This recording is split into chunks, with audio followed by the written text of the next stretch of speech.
नमोऽस्तु ते महादेवी शिवे कल्याणि शाम्भवी।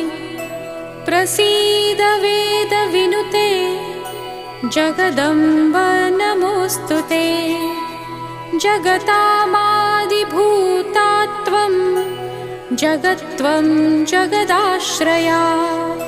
एकाप्यनेकरूपासि जगदम्ब नमोऽस्तु ते। सृष्टिस्थितिविनाशानां हेतुभूते मुनिस्तुते। प्रसीद देवविनुते जगदम्ब नमोऽस्तु ते। सर्वेश्वरि नमस्तुभ्यं सर्वसौभाग्यदायिनि सर्वशक्तियुत